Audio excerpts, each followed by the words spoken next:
नमस्कार दोस्तों, DK education classes में आपका स्वागत है। दोस्तों, आज की वीडियो में प्राचीन इतिहास के अंतर्गत बौद्ध एवं जैन धर्म से संबंधित कुछ चुनिंदा क्वेश्चनों को देखेंगे जो हर एग्ज़ाम में आते हैं। चलिए दोस्तों, वीडियो को प्रारंभ करते हैं।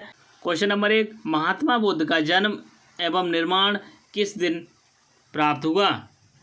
वैशाख पूर्णिमा के दिन, कार्तिक पूर्णिमा के दिन, आषाढ़ पूर्णिमा के दिन, उपयुक्त में से कोई नहीं। तो दोस्तों, महात्मा बुद्ध का जन्म एवं उनकी मृत्यु वैशाख पूर्णिमा के दिन हुई थी। महात्मा बुद्ध का जन्म वैशाख पूर्णिमा के दिन 563 ईस्वी पूर्व में कपिलवस्तु के लुम्बिनी नामक स्थान पर हुआ था।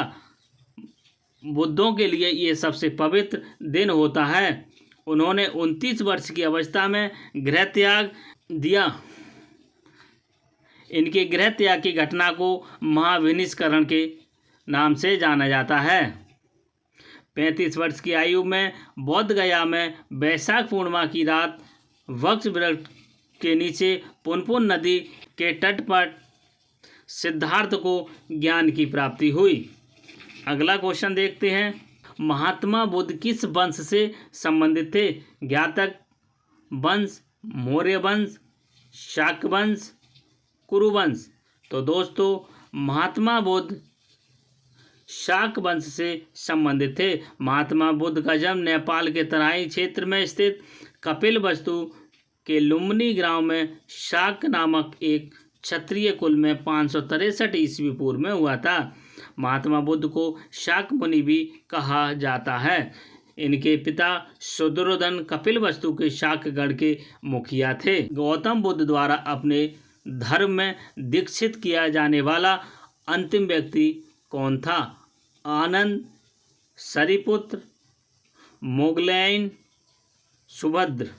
तो दोस्तों, महात्मा बुद्ध अपने जीवन के अंतिम दिनों में धर्म प्रचार करने के लिए हिरणावती नदी के तट पर स्थित कुशीनगर मल्ल गणराज्य की राजधानी में अपने शिष्य चुंद के यहाँ पहुँचे थे, जहाँ शुकर मादत्त शुगर का मांस खाने के कारण 483 ईस्वी पूर्व 80 वर्ष की अवस्था में इनकी मृत्यु हो गई।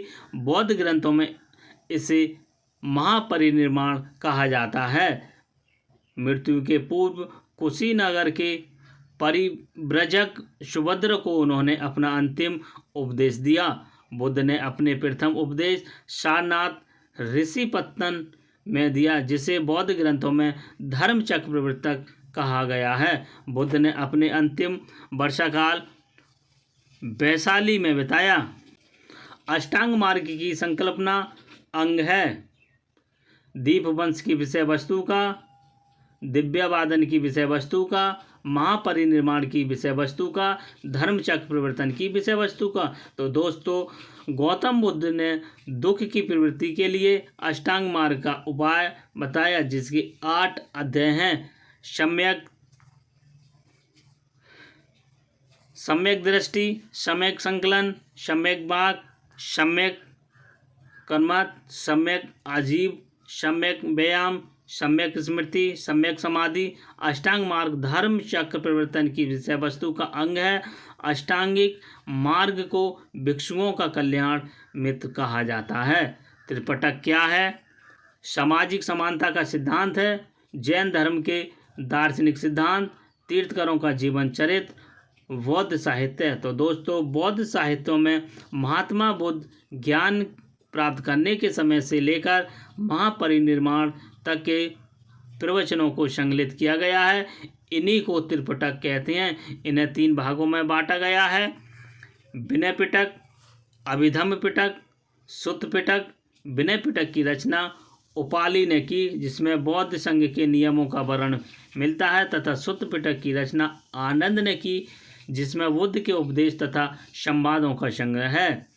अभिधम्म पिटक की रचना तिस्क ने की थी, जिसमें बुद्ध के आध्यात्मिक एवं दार्शनिक विचारों का संकलन मिलता है। आलार कलाम कौन थे? बुद्ध के एक शिष्य, एक प्रतिष्ठित बौद्ध भिक्षु, बुद्धकालीन एक शासक, बुद्ध के गुरु। तो दोस्तों, आलार कलाम बुद्ध के गुरु थे। अलार कलाम संख्या दर्शन के आचार्य एवं प्रसिद्ध साधक थे। महाविनिष्करण गृह त्याग के पश्चात ज्ञान की खोज में बुद्ध ने आलार कलाम में से दीक्षा शून्यवाद का ज्ञान प्राप्त की, अतः उन्हें बुद्ध का गुरु भी कहा जाता है। बुद्ध के अन्य गुरु उद्रक रामपुत्र भी माने जाते हैं। निम्नलिखित में से किसे एशिया का ज्योतिपुंज लाइट ऑफ एशिया कहा जाता है? महात्मा बुद्ध को, महात्मा गांधी को, महावीर स्वामी को, स्वामी विवेकानंद को? तो दोस्तों एशिया की ज्योति या light of Asia Mahatma Buddha को कहा जाता है। गौतम बुद्ध को एशिया का ज्योतिपुंज कहा जाता है। गौतम बुद्ध के जीवन पर एडविन अर्नाल्ड ने लाइट ऑफ एशिया नामक काव्य पुस्तक की रचना की। इन्होंने इस पुस्तक को लिखने के लिए बौद्ध ग्रंथ ललित विस्तार की सहायता ली। बुद्ध की मृत्यु के पश्चात प्रथम बौद्ध संगति की अध्यक्षता किसने की?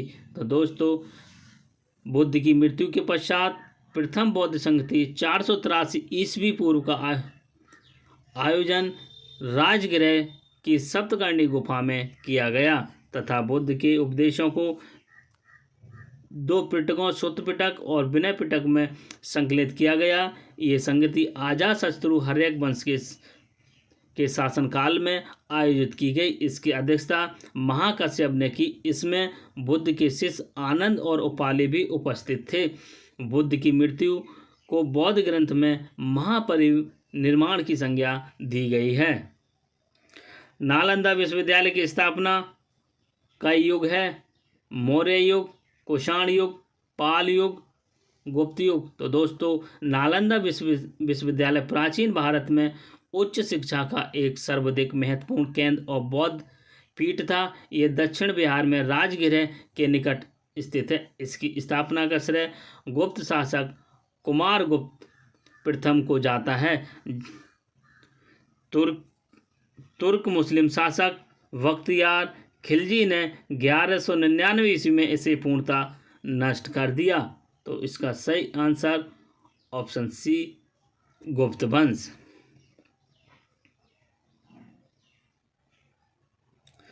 शून्यता के सिद्धांत का सर्वप्रथम प्रतिपादक करने वाले बौद्ध दार्शनिक का नाम है? नागार्जुन, आनंद, नागसेन, अश्वमेध? तो शून्यवाद के सिद्धांत का सर्वप्रथम प्रतिपादन करने वाले बौद्ध दार्शनिक नागार्जुन थे। प्रसिद्ध बौद्ध दार्शनिक नागार्जुन माध्यमिक या शून्यवाद मत के प्रवर्तक हैं। इनकी प्रसिद्ध रचना माध्यमिक कारिका है। इसे सापेक्षवाद भी कहा जाता है। नागार्जुन ने प्रतीक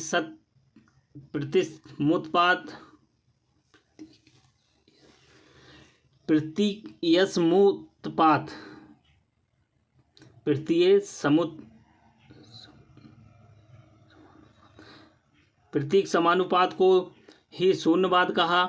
शून्यवाद के अनुसार परम तत्व को बुद्धि एवं विचारों के द्वारा नहीं समझा जा सकता। बौद्ध धर्म जैन धर्म का आधारभूत नैतिक मूल्य क्या है? कर्म, निष्ठा, अहिंसा और विराग? तो दोस्तों जैन धर्म का आधारित नैतिक मूल्य अहिंसा है। अहिंसा जैन धर्म का आधारभूत नैतिक मूल्य है।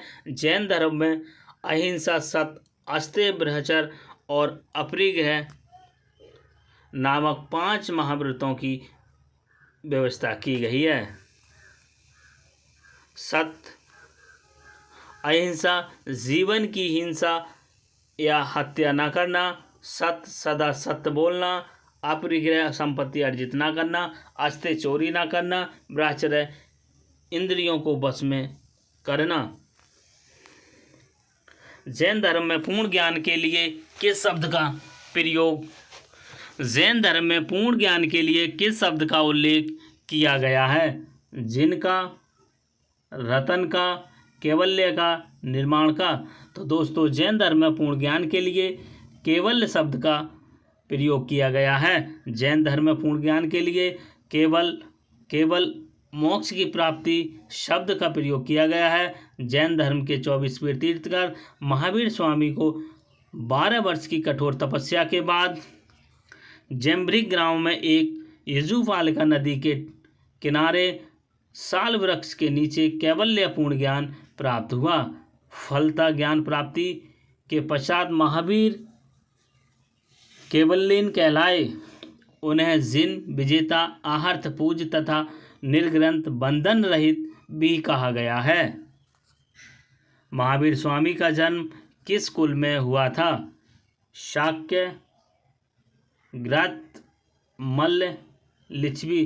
तो दोस्तों महावीर स्वामी का जन्म वैशाली के निकट कुंडग्राम के ग्रात्रक कुल में महावीर स्वामी का जन्म वैशाली के निकट कुंडन ग्राम के घ्रात्रिक कुल के राजा सिद्धार्थ के यहाँ 540 ईस्वी में हुआ था। महावीर स्वामी के बचपन का नाम वर्धमान था। इनकी पत्नी का नाम यशोदा। इनके पिता सिद्धार्थ कुंडल ग्राम के क्षत्रिय कुल के प्रधान व माता त्रिशला लिच्छवी नरेश चेटक की बहन थी। महावीर ने अपना उपदेश प्राकृत भाषा में दिया और महावीर के प्रथम अनुयायी उनके दामाद जमाली थे।